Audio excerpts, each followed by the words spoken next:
Ganito guys, pagka wala kayo, pag magpapalit tayo ng clutch bell. So ang pag baklas kasi nito, pag wala kayong gamit sa bahay, ang ginawa ko ganito, naglagay ako ng 2 pako dito sa lamesa kasi mahirap minsan baklasin to kasi matigas.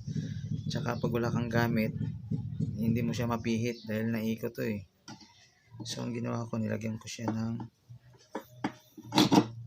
2 pako dyan para pampigil. Tapos ito siya, di ba may 4 na butas, 1, 2, 3, 4. Meron niyang butas dito, ito siya oh. May butas yan, ilalagyan mo itong pako. Ito yung pinaka pampigil mo, stopper dyan oh, para pagpihit mo hindi siya sasabay. Tapos gamitan mo siya ng llabe ganito para pag ikot mo eh, hindi siya maano. Tapos pihitin mo lang siya ganito, yan, ayan, hindi naman siya gaano mahigpit. Tapos tatanggalin mo to, yan,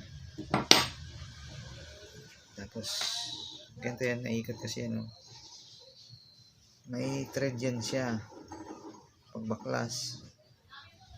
Tapos ito yung ano, ito yung papalit ko, yung medyo makapal-kapal kasi ito dati nasira to eh.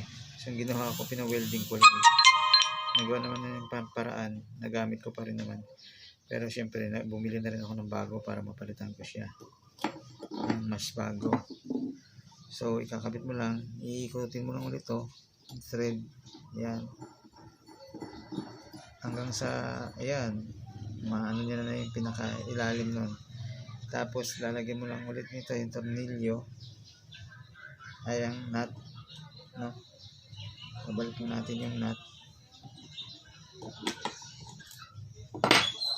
Kasi ilalagay mo lang ulit yung pako pang ano dito, pang stop, pampigil dyan, para pag pihit natin ito ng nut eh hindi siya iikot, para maigpitan natin maayos.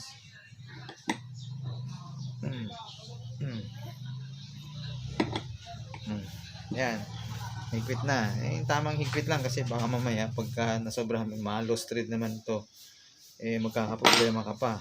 Pag na-lost thread to, okay lang kung yung nut ang malo-lost thread eh, kung yung ito yung pinaka ano niya eh problema yon kasi ang dulo nito mayroong nakakonekto sa gear sa loob eh. So, okay na. Tapos